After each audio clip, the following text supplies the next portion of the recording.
John chapter 5, New Living Translation. Jesus heals a lame man. Afterward, Jesus returned to Jerusalem for one of the Jewish holy days. Inside the city, near the sheep gate, was the pool of Bethsaida, with 5 covered porches. Crowds of sick people, blind, lame, or paralyzed, lay on the porches. One of the men laying there had been sick for 38 years. When Jesus saw him and knew he had been ill for a long time, he asked him, "Would you like to get well?"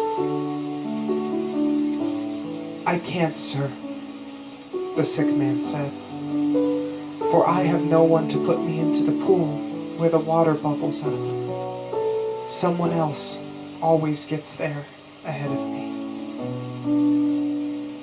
Jesus told him, "Stand up, pick up your mat, and walk." Instantly, the man was healed. He rolled up his sleeping mat and began walking. But this miracle happened on the Sabbath, so the Jewish leaders objected.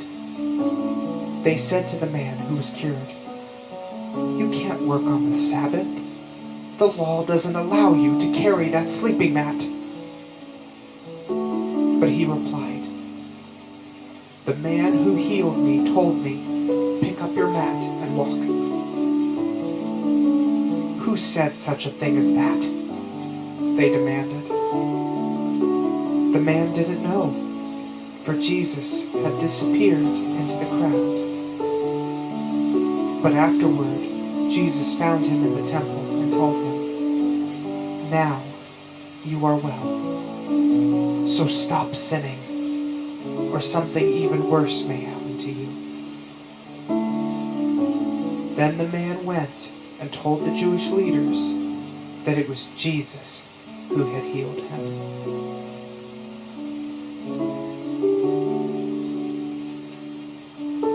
Jesus claims to be the Son of God. So the Jewish leaders began harassing Jesus for breaking the Sabbath rules. But Jesus replied, "My Father is always working, and so am I." So the Jewish leaders tried all the harder to find a way to kill him. For he not only broke the Sabbath, he called God his Father, thereby making himself equal with God. So Jesus explained, "I tell you the truth. The Son can do nothing by himself. He does only what he sees the Father doing. Whatever the Father does, the Son also does. For the Father loves the Son and shows him everything he is doing. In fact, the Father will show him how to do even greater works than healing this man. Then you will be truly astonished. For just as the Father gives life to those he raises from the dead, so the Son gives life to anyone he wants. In addition, the Father judges no one. Instead, he has given the Son absolute authority to judge, so that everyone will honor the Son just as they honor the Father. anyone who does not honor the Son is certainly not honoring the Father who sent him. I tell you the truth. Those who listen to my message and believe in God who sent me have eternal life. They will never be condemned for their sins, but they have already passed from death into life. And I assure you that the time is coming. Indeed, it's here now, when the dead will hear my voice, the voice of the Son of God. And those who listen will live. The Father has life in himself, and he has granted that same life-giving power to his Son. And he has given him authority to judge everyone, because he is the Son of Man. Don't be so surprised. Indeed, the time is coming when all the dead in their graves will hear the voice of God's Son, and they will rise again. Those who have done good will rise to experience eternal life, and those who have continued in evil will rise to experience judgment. I can do nothing on my own. I judge as God tells me. Therefore, my judgment is just, because I carry out the will of the one who sent me, not my own will.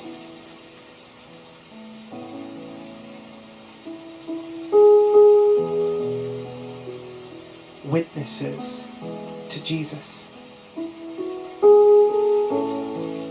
If I were to testify on my own behalf, my testimony would not be valid. But someone else is also testifying about me, and I assure you that everything he says about me is true.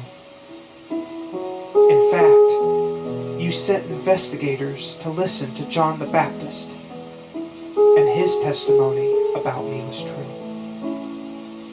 Of course, I have no need of human witnesses, but I say these things so you might be saved. John was like a burning and shining lamp, and you were excited for a while about his message. But I have a greater witness than John, my teachings and my miracles. The Father gave me these works to accomplish, and they prove that he sent me. And the Father who sent me has testified about me himself. You have never heard his voice or seen him face to face, and you do not have his message in your hearts, because you do not believe me, the one he sent to you. You search the scriptures because you think they give you eternal life. But the scriptures point to me. Yet you refuse to come to me to receive this life. Your approval means nothing to me, because I know you don't have God's love within you. For I have come to you in my Father's name, and you have rejected me. Yet if others come in their own name, you gladly welcome them. No wonder you can't believe, for you gladly honor each other, but you don't care about the honor that comes from the one who alone is God. Yet it isn't I who will accuse you before the Father. Moses will accuse you. Yes, Moses, in whom you put your hopes. If you really believed Moses, you would believe me, because he wrote about me. But since you don't believe what he wrote, how will you believe what I say?